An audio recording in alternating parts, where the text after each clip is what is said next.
예, 오늘의 증시 브리핑 시작하겠습니다. 시장의 변동성이 상당히 컸는데, 개장 초반에는 그래도 흐름이 괜찮았죠. 애플이 많이 빠지긴 했지만, 또 테슬라도 주요 이평선을 이탈하는 그런 모습이 나오긴 했지만, 버크셔 해서웨이가 올라간다든가, 그 또 대형주 시가총액 최상위권 몇몇 종목들을 빼놓고는 전반적인 흐름이 괜찮았거든요. 그러니까 미국 경제가 경착륙이 아닌 연착륙 쪽으로 갈 것 같다. 경기 침체 없을 것 같다. 이런 분위기가 만들어졌고, 또 연준 인사들의 발언, 그러니까 미셸 바우먼이 추가적인 금리 인상에 대한 어떤 언급을 하긴 했지만 이 사람 원래 이제 매파적인 사람이었거든요. 그런데 이제 라파엘 버스틱이라든가 존 윌리엄스가 추가적인 금리 인상이 필요 없을 것 같다라고 이야기를 했고, 특히 이제 존 윌리엄스는 중립에서 약간 이제 매파적인 발언을 가끔 하는 사람인데, 금리가 최고 수준에 근접을 했다. 그리고 이제 내년도에 금리 인하를 안 하면 실질 금리가 높아지게 되는데, 이렇게 되면 연준이 원하는 것과는 다른 거다. 이렇게 하면서 내년도 금리 인하를 시사하는 발언까지 했거든요. 물론 그런 발언에도 불구하고 바우만의 발언, 그리고 이번 주에 이제 미국의 국채 발행이 많기 때문에 이제 금리가 올라가긴 했지만, 전체적으로 존 윌리엄스가 좀 영향력 있는 사람인데, 이 사람이 금리 인하 언급을 했다라는 점에서 장 초반의 출발 상황이 그렇게 이제 나쁘지는 않았습니다. 그런데 이제 시간 들어가면서 몇몇 가지 부담스러운 재료들이 나왔죠. 그러니까 무디스에서 미국 지역은행 신용등급을 무더기로 강등을 했습니다. 거의 한 20개 정도 되는 지역은행의 신용등급을 떨어뜨렸거든요. 이렇게 되면서 미국의 지역은행들 리스크가 다시 불거지는 거 아니냐, 다 끝난 줄 알았는데 새로 불거지는 거 아닌가, 이런 우려가 좀 제기가 됐죠. 근데 이게 사실 이제 신용등급 내린 건 이제 후행적인 거라 새삼스럽게 지역은행 이슈가 새롭게 출발한다라기보다는, 그러니까 잊고 있었던 거 좀 상기시켜주는 정도 영향이라고 봐야 되거든요. 근데 어쨌든 이것 때문에 미국 선물이 빠지니까 오늘 미국 지수 빠지겠구나, 이런 걱정을 좀 하게 됐고, 또 하나는 이제 중국의 무역 수지가 이제 수출입이 예상치를 하회한 데다가 위안화 가치가 급락을 했어요. 네, 그리고 특히 이제 그 위안화 환율이 7.13대에서 7.15대, 그러니까 처음에 발표했을 때는 7.13으로 공지를 했다가 5분 만에 7.15로 수정을 했거든요. 그래서 이게 이례적인 일이라 이걸 왜 고쳤지? 그러면서 지금 달러당 7.30 정도를 상단으로 보고 있는데 이거 뚫고 나가겠구나. 이렇게 되면 이제 원달러 환율이 같이 급등을 하게 되잖아요. 그래서 환율이 올라가는 상황은 주식시장에는 별로 안 좋은 상황이 생기죠. 이런 것들, 이게 좀 부담이 됐고, 특히 이제 막판에는 2시 왔다 갔다 해서는 미국 연구진에서 LK99가 초전도체가 아니다. 그러면서 이제 근데 제목을 너무 자극적으로 단 것 같아요. 그러니까 게임은 끝났다, 이렇게 해버렸거든요. 그러면서 이제 그 초전도체 관련된 종목들이 장중 피크 플러스 22%에서 하한가, 그러니까 마이너스 30%로 간 거예요. 그러니까 거의 피크에서 매수하신 분들은 하루 만에 반토막이 나버리는 그런 상황이 만들어졌죠. 그리고 이제 창구 보면 이런 종목군들은 대체로 키움이 1등 창구일 수밖에 없는데, 나머지 4개 더한 것보다 키움 하나가 더 많아졌잖아요. 그래서 이런 경우는 주가가 이제 회복되기가 상당히 어렵죠. 그러니까 이런 조건까지 이제 만들어지면서 이게 빠져버렸고, 이 종목이 빠지면서 또 자금 중에 일부가, 그럼 2차전지가 또 올라가려나 보다 하면서 2차전지 종목들이 쭉 들어가면서 시가총액 큰 종목들이 또 변동성이 나오니까 이제 다른 종목들 수급이 또 빨려나가는 그런 현상이 만들어졌죠. 이게 오늘 오후 들어서 시장을 좀 출렁거리게 만들었던 결정적인 재료였던 것 같습니다.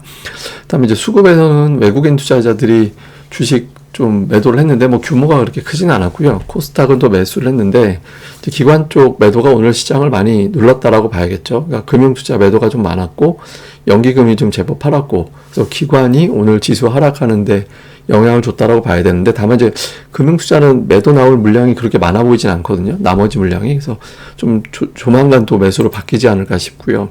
그러니까 종목으로는 외국인들 매매 종목인데 좀 약간 순매수 종목들의 규모가 작죠. 그러니까 포스코 인터, LG에너지 솔루션이 1, 2위인데 550억, 250억. 그러니까 순매수 1위가 한 1000억대가 나와야 되는데 그런 게 별로 없어요. 그러니까 외국인들이 오늘 되게 조심스럽게 매매를 했다라는 거고, 네이버가 이제 좀 매수하던 종목인데 이게 매도 쪽에 가 있고, 삼성전자하이닉스는 오늘 거의 관망했다라고 봐야죠. 두 종목 합쳐서 한 370억 정도 매도니까 이거는 좀 관망했다라고 봐야 되고, 그냥 외국인들이 조금씩 업종 내에서 사이즈가 조금 덜한 종목군들 골라서 담았다, 이 정도였고, 기관은 오늘 금융투자 매도니까 이제 왼쪽에 순매 대형주들이 많이 포진해 것 같고, 그러니까 매수 쪽에서는 오늘 보고서 나왔던 CJ 제일제당이라든가 이런 류의 어떤 기업들, 그러니까 약간 수출 제조업 이런 종목군들이 아닌 거를 좀 매수를 많이 한 편이었어요. 상대적으로 순매수 구도를 보면. 그래서 약간 이제 그런 모습을 좀 보였고, 다음에 이제 코스닥 쪽에서는 외국인 투자들이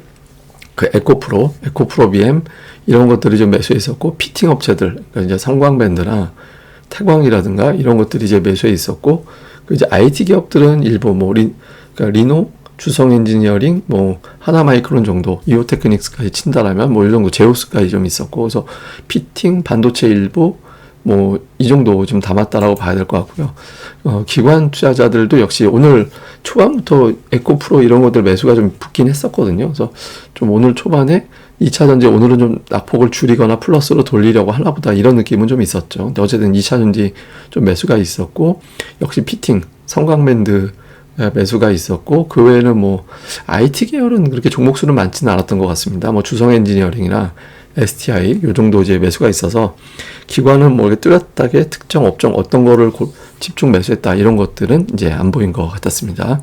자, 이슈를 좀 정리해서 보면, 오늘 보면 나스닥보다 다우가 더 올라갔거든요. 근데 이것도 나쁘진 않아요, 사실은. 왜냐면 나스닥도 어쨌든 올라가기만 하면 되는 거니까. 근데 이제 다우만 올라가고, 그게 이제 흔히 얘기하는 방어주 성향의 종목들만 올라간다 이래버리면 좀 부담이 되죠. 그래서 다우보다 나스닥이 조금 더 강한 게 우리 시장에는 유리하긴 합니다. 왜냐면 상대적으로 위험한 투자처를 주식 투자자들이 선호한다라는 게 되는 거니까. 그래서 오늘장에 이 구도가 어떻게 둘 다 약하게 되는지 이거 볼 필요가 있고, 무디스가 지역은행 등급 내린 게 이게 가볍게 지나가면 다행인데, 여차하면 이거하고 또 며칠 흔들려고 할 수도 있거든요. 그래서 이게 이제 그냥 잠깐 이 단발 이슈로 지나가는지 한 2, 3일 정도 이제 해먹어서 우리 증시 만기 때까지는 좀 이거 가지고 써먹으려고 하는 건지 요것도 좀 볼 필요가 있고요. 그 다음에 이제 초전도체가 빠지니까 2차 전지 조금 괜찮아지고, 또 로봇은 또 올라가고, 그러니까 이 안에서 막 돌고 돌아서 하루는 얘로 나눔, 다음 날은 얘로 나눔, 막 이런 형태로 막 돌아가고 있거든요. 그래서 그러니까 이게 이제, 근데 여기서 2차 전지가 사이즈가 워낙 크기 때문에 시가총액이, 그러니까 2차 전지가 올라가는 장에서는 하락 종목이 좀 늘어나는 그런 구도가 되거든요. 물론 이제 지금 거래 대금이 엄청나게 쏠린 건 아니니까 그렇게 위력적이진 않지만, 향후에 이제 2차 전지의 거래 대금이 커지면 좀 부담이 될 수 있습니다. 그래서 순환 차원이 아니라 이게 새 업종이 오늘 급등락이 되게 심하게 나오면서 거래 대금이 막 여기에 다 집중이 돼 버렸잖아요. 그러니까 이제 이 거래 대금이 좀 주춤하는지 여부 요거 좀 볼 필요가 있고요. 오늘 특징 업종은 제가 간단하게 설명을 한 번씩 드렸기 때문에 추가적으로 언급할 필요는 없는 것 같습니다. 자, 그리고 이제 오늘 보여드릴 거는 뭐냐면, 이게 이제 코스닥 시장, 그러니까 2014년도 이후 최근에 이제 10년 동안에 코스닥과 대형주, 중형주, 소형주 업종 지수 상승폭을 비교를 해봤거든요. 근데 이게 어떤 특징이냐면, 코스닥 지수가 두 자릿수 이상 올라갈 때, 그러니까 10% 이상 상승할 때 같은 경우는 대형주 지수가 다른 업종 지수보다 세요. 그러니까 2015년도만 대형주보다 소형 업종 지수가 강했던 적이 있었고, 그거 외에는 두 자릿수 이상 올라갈 때, 이게 당연하겠죠. 지수를 올린 종목들이 있다는 얘기니까. 그러니까 이런 장에서는 확실히 대형주 지수가 세거든요.